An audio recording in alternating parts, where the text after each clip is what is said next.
welcome to this week's edition of Bolton In. All thanks to Palmerbet. That's right, gamble responsibly. And, I say a very good evening to the guru. He is a form expert, this bloke. I've known him for a long, long time, and he's a legend of the Cape, and make no mistake about that. But he's making his debut on Bolton In. All thanks to Palmerbet. Greggy Kelson, how are you, buddy? Matty, I'm well. Looking forward to it, Matty, and thanks for having us. I appreciate it.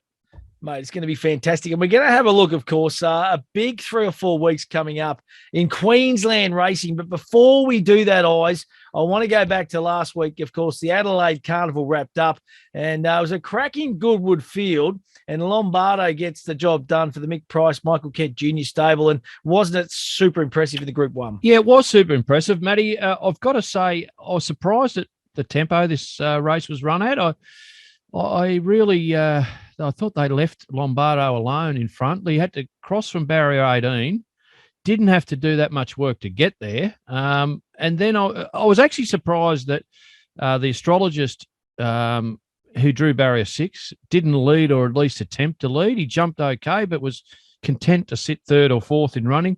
Savatu XL, who likes for it to be a savage tempo, he was the same from barrier 7. He kind of sat back. Sat. And was happy to. And you know what? And you won't want to hear this, Matty, because you're a part owner of In the Boat. And, of course, you had a mishap last week, which can't be helped.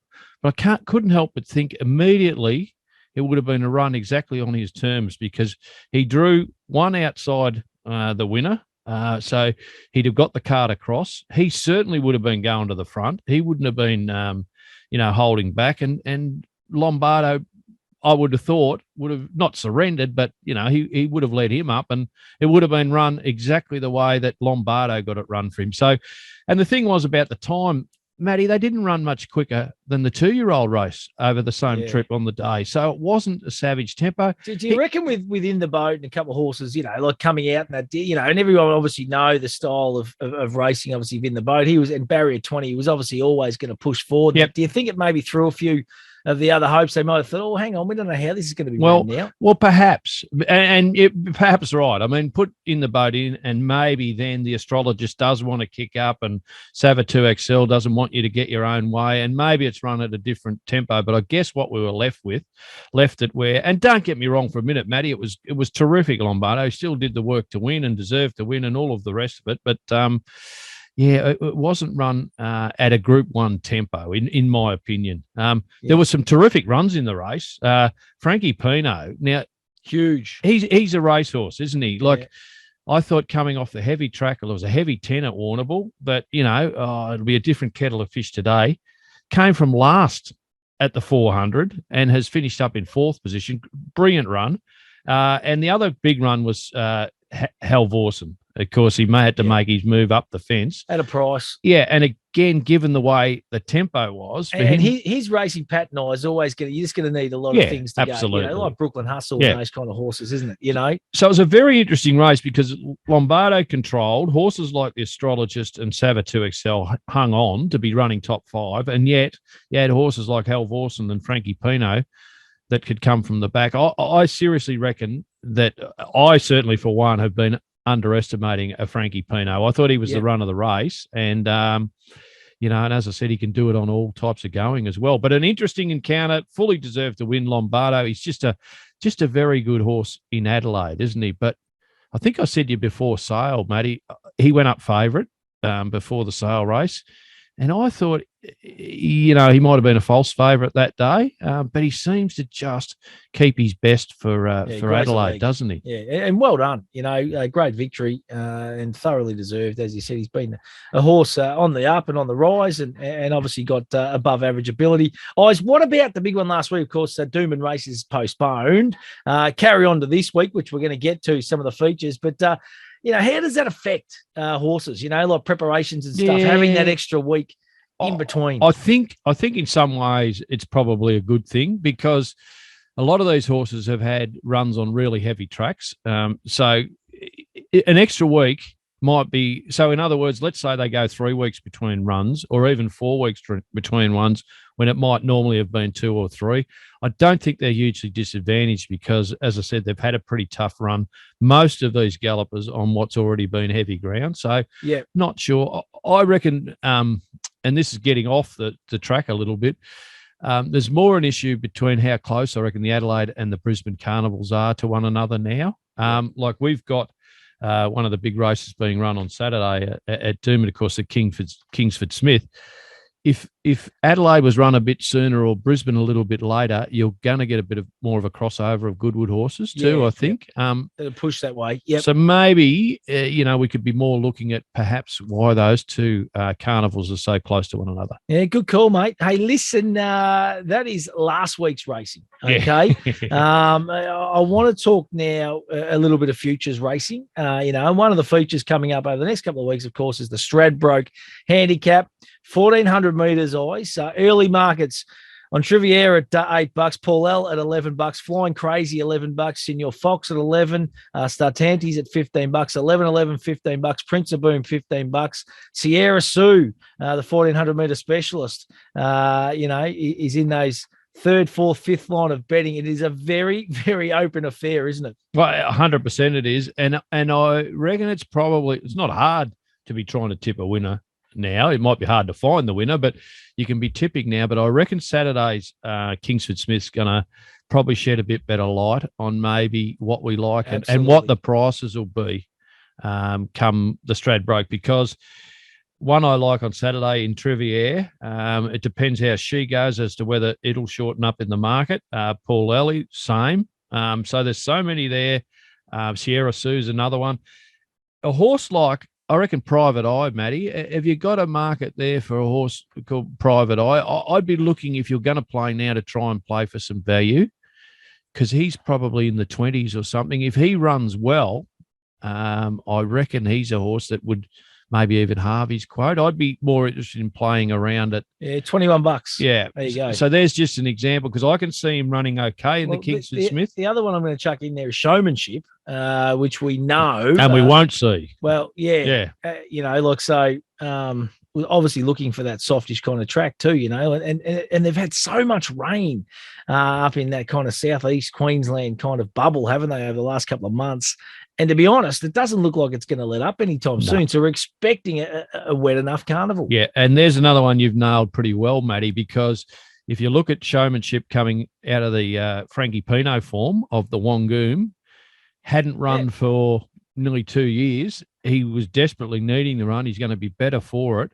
You might have picked one up that, should he go to Brisbane for the Stradbroke, he's one that you'd think is going to run well. Out, especially for a soft track. Yeah, correct. So no, I reckon that's a good call too. Righto. Now, listen, I want to move on to the fair income stakes, Eyes. Okay, this is where we get fair income, or you get fair income. I'm going to pose to you a big question in racing at the moment, and there was a lot of discussion on it on Twitter and all that kind of stuff and social media last week. Dual acceptors, I know it's something that absolutely gives you the shits at times. Let's be honest, Eyes. Surely in this day and age, there's got to be a better system as to how we do this. There's got to be better cut-off times. And Matty, isn't it a simple fix? Really, it's a simple fix. In this, as you said, in this day and age, we are so reliant on punting turnover, and obviously we're working now here for Palmerbet, but I'm saying we're relying on punting turnover.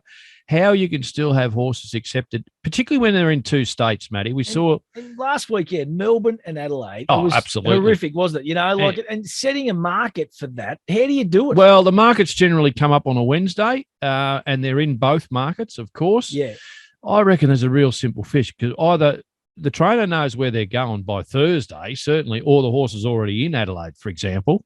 I reckon something like a midday cutoff on a Thursday, you declare where you're going. And at least if you're playing in the early market before that, so be it. But surely that's enough time, because if you were going to go to Adelaide or going to go to Melbourne, you've well and truly decided by then. That's right. You've got to get the horse over there, effectively, don't you? Absolutely. And you've got to let owners know, because they might want to go and watch the horse or whatever it is. So I think it's an issue everywhere, like even dual acceptors, days apart. within the same state, but particularly when it's interstate, I reckon it's an easy fix. Somebody just pick it up and do it. Yeah, love it, mate. Hey, listen, let's look ahead to this weekend, okay? Feature races coming up. Eagle Farm Saturday, of course. We've got the carryover races from last weekend. Some cracking makes fields. for a ripper day, It does. It absolutely does. Track conditions going to be the key here, guys. We expect it to be heavy, soft at best. And we'll start off having a look at the Doomben Cup. We've got the short price favourite, Zaki. This horse is an absolute machine on all surfaces, eyes. Yep. Is it a late Emmazaire? Is it just an absolute Monty to go around and win? I think so. And Matty, when you said, and he's certainly proficient on all going, and he's won on the heavy 8 last week. I think he's better though when it's not that heavy, and he's still toyed with them last week. The thing about it on the speed map, he's going to get it run to suit him again here. I reckon he's scared half the opposition off, Zaki, to begin with. Yeah. But he's going to jump control. Nothing's going to want to be staring him in the eye because they're going to do their own chances in. So if Zaki shows up in, 90% of the Zaki, he does beat them. There's no and $1.45, I should say. So this is the Palmer bet market. Okay. Polly Gray on the next line of betting at $8.50. So there is a massive gap. Then we've got Hugh Tear at $11, Cookert Archer at $14, Coventina Bay at $14 as well, Maximal at $26, The Chosen One $31, Yonkers $31, Great House $31, and Esty Fenny at $51. So Zaki and virtually whatever you want, write your own ticket for the rest of the field. Big chance that it's even the same trifecta, Matty, as what we saw in the Hollandale. I think Polly Gray's possibly the danger, but it would like it wetter maybe than we are going to get this Saturday. But just by the forecast, we're going to have a couple of fine days. Cougar Archer again likes it wet. If there's something at value, Matty, if you want to have a little each way play, this horse has been $26 into. I think you just told me $14 with the Palmer bet market. But Coventina Bay drawn well. It settles in the first 4. So in other words, it mightn't be good. It's not good enough probably to beat Zaki, but just sits there. But look at this wet and soft track form. And good track. So it doesn't matter what it's like, mate. Have a look at it. Yeah, no, soft track, 15 goes 6 and 5. Heavy tracks, 12 goes 5 and 4. So going to get through any conditions whatsoever. And it's got the Chris Waller polish, mate. And even if you want to have a place bet, Matt, you know what I mean? Like, you're looking at about $2.70. Yeah, that's fine. Because I reckon that might be a play rather than $1.40 Zaki. But there'll be plenty of multis going with Zaki, and I think he wins. Right, your chips in with Zaki? Yep. Right, I love it. Let's move along now to the Queensland Derby. Interesting races for mine eyes. Dark Destroyer, the Kiwi, Invader, of course. Jerome Belanto, Sullivan, Andrew Scott. Could not have been any more impressive last start. Paternal from the Chris Waller yard, Huey Bowman, that combination. We just know how sensational it is. It's on the next line of betting at $6. Pinarello from an ordinary gate. It's at $8. Kabosh at $9. Ting Tong from the Chris Lees yard at $13. Manazi at $15. And Southern Stock also at $15. I'll chuck in Global Osbred there at $15 as well.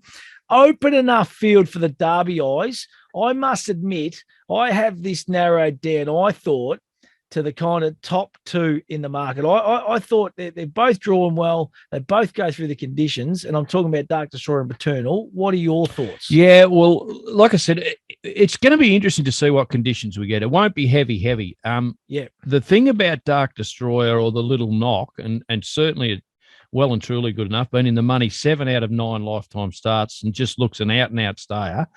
Barrier 1, and it's a get-back horse, Matty. Yep. So if there's any, and particularly if it gets a bit chopped up on the inside on this Eagle Farm track, little concern about wanting to jump into it as favourite. I was trying to look for some value. Now, Global Osbred, I'm glad you brought him up in the prices because I thought I wasn't going to hear what the price was there for a little bit. I think he's $15 with Palmer Bet. Won 3 of his last 5.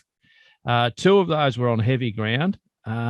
He'll get across and be right up on speed, might even lead him. Yeah. Now he's got to go from 1,800 to 2,400.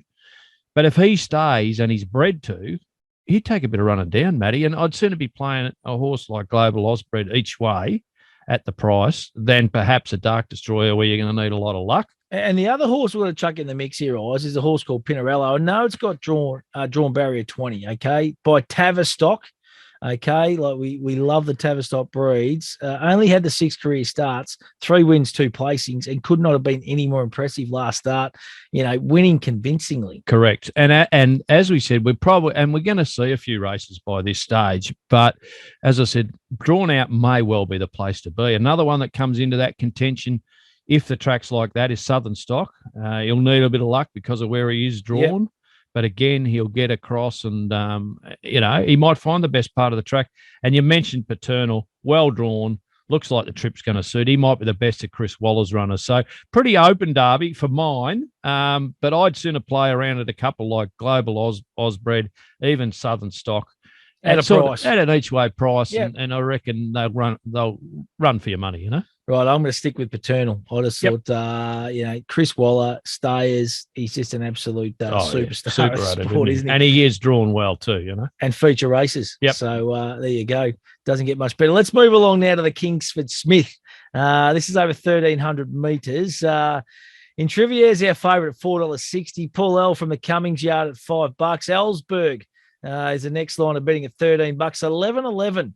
It's at a nice price, $13 for mine. Got some good second up form. Apache Chase, $13. Eyes of Taupe at $13. Private Eye, you mentioned earlier, heading towards a Stradbroke handicap as well at $17. Rothfire, third up at $17. It is a very, very open Kingsford-Smith. It is. And Matty, when betting came up, I must say I had a little play because the prices were the other way around. Initially, Paul Alley went up at about $4.60 and in Trivier went up at $6. So I thought, won the win for the place in Trivier. I was happy to play. This Kiwi, she is very good. She's had 14 starts, 7 wins and 5 placings. Her run here 2 weeks ago, if you want to go and have a look at the tapes, she rattled home she was still last at the 400, Matty, and gobbled them up late. Drawn out, which is fine for her because she'll get back. She's never been out of the money on soft or heavy in her life. In fact, she's hardly ever been out of the money full stop. So I don't think it matters if it falls into soft range, it might even be better than if it's heavy. I'll be shocked if she's not running a drum, at least in Trevier, Matty. Yep. She's actually my best play for the day. And as I said, I loved it when she's $6. She's not now. We can't whinge about that, but she's still almost an each way price in Trevier. Yeah, right. I like your thinking. I'm keen on one at a price who's got some good second up stats, and I reckon this horse got some ability. And I just thought the booking of Hugh Bowman was the thing for me here, and it's a horse called 11.11. Yep. Seven goes second up, 2 wins, 2 placings. At the distance, 18 starts, 5 wins, 4 placings. Had a really good win over 1,000 metres. Second up last preparation, and then went to the Gold Coast and had a really impressive victory that day where it just steamed over the top of Holyfield. And I just thought at a nice little price at $13 with a good jock. Might be a nice little play in a pretty open race. Absolutely. Good size field. So what you can do, Matty, here is if you're taking quaddies or you want to have a play around with tries or first four, I reckon there's some more there worth talking about too. I reckon Ellsberg, number 3, handles all going. Yep. Great stats at this trip. He'll be right up on the speed and they'll have to get past him. So he's one. Paul Ely, because we just know how honest, and got James McDonald steering. So it's going to be thereabouts. Can I just say too, what about away game? Just sold for $4 million at the Broomere Sales and races on Saturday. I know. That is amazing. How well, you got to part with $4 million to have a run a Saturday, but even so, but could pick up nearly $1 million on Saturday. So all of a sudden it's a big chunk back, isn't it? And the other one, Matty, we already touched on was Private Eye. He's a Group 1 winner who's had a little freshen up since the Doncaster. Trialled really well in between. He's won 3 from 5 back at this trip. I wouldn't be leaving him. And what did you tell me the price was? Private Eye, $17. $17. So all I'm saying is watch what he does. If you want to have a little play, that's okay. But I reckon he could, as I said, he's just had a bit of a freshen. He could go full steam then into a Stradbroke, for example. Right, I love it. What's your best bet at Eagle Farm then, Eyes? It's going to be in Trivier. As I said, a little bit the win, a lot more the place. And as I said, 1 by 3. 1 by 4 is what I initially said, but that's when she was $6. You might have to just punt a little bit more on the win now. I reckon she's a terrific chance. And as I said, I'll put it on the line and say I don't see how she finishes out of the money. Yeah, right. I love it, mate. And we must say and must stress, gamble responsibly. Absolutely. A bit, but download the app. It's a very easy app to get around. There's plenty of offerings on there as well each and every week. They certainly look after you, that is for sure. Have a look around for yourself. It's just so easy and simple, but do it in a responsible manner. Absolutely. We certainly want to say that. Whatever you do in life, do it responsibly. It's a ripping day of racing all around the country on Saturday, but as I said, gamble responsibly. It's the main message, isn't it? Hey, listen, I like one in race 7 at Eagle Farm coming up this weekend. It's a horse called Soxagon from the Mark Curry yard at $7. This horse first up could not have been any more impressive on the Gold Coast. Blew them away, to be honest. They got some nice second up stats. I didn't think the race was that strong, and I thought $7 was a nice little price to have a bit of a play around. I reckon the horse has got some above average ability. And I just thought $7. Why not? So that's where we're going to go. I want to have a look at Caulfield. Oz, give us a best bet down at Melbourne on the weekend. What are your thoughts? Well, I thought best value for the day might be in race 6. I think it comes up the 1,200-metre benchmark 78, as I please. Of course, we're Warrnambool boys. This is a Warrnambool horse from the Wild Yard. Very, very impressive in a pretty decent benchmark 70 at Warrnambool. Where it came up the fence. It's drawn barrier 1 on Saturday too, so Linda Meach might use that rail again. Yep. It goes good, and it had to freshen up before Warrnambool. Usually then it's good for at least a couple of runs. They've told me it's worked enormously well between the bull and now, which you want to hear. Back on a little bit drier surface, possibly at Caulfield, which won't be a disadvantage. You're talking $17 there with Palmer Bet. You might even get a little price push too. Absolutely. So that to me might be the value for the day, and drops 2 kilos from Warrnambool. So I'm going to have a little play each way there, Matty. Yeah, love it. Right, I'm going to go the Warrnambool Cup favourite, who just didn't have a track to suit in that Warrnambool Cup, of course. Grand Slam from the Kieran Maher David Eustace stable. Gets back on top of the deck at Caulfield this Saturday. The weather's been really nice down here all week. Linda Meach goes on. Of course, Jamie Carr's riding in Queensland. Maher Eustace, they were really keen on this horse before obviously the track deteriorated as the week went on and the weather got a little bit heavier and wetter and all that kind of stuff. But I just saw Grand Slam at $2.90. I reckon you won't go wrong. You get a good run for your money anyway. Well, the thing about Grand Slam, Matty, it was in the Warrnambool Cup right until it was time to let down. And that's, of course, when you get found out on a wet track. And prior to that, it was this track and trip at Caulfield where it absolutely donkey licked them. So, it's going to be hard to beat. Back on top of the ground. Yeah, love it. Absolutely fantastic, mate. It's going to be a wonderful weekend's racing, of course. Eagle Farm on Saturday. There was no races last week in Queensland, so they are going to be chomping at the bit up there to get amongst it. And you should get amongst it too with the team at Palmer Bet. And I'll tell you what, we've had an absolute ball with Bolton in. As I said, gamble responsibly, do it in a responsible manner. But I am looking forward to the next couple of weeks. It is going to be huge up in Queensland for their big winter carnival, Eyes. Yeah, and I think we're going to be looking at all of that, Matty. So that's exciting times ahead. Let's see how we go this Saturday. Well, let's just get a winner first. Well, as I said, I think we're going to get some Stradbroke form too this week. So it's going to be great. Absolutely. Hey, mate, looking forward to it. Gamble responsibly, back a winner, and we'll see you next week. Thanks, Matt.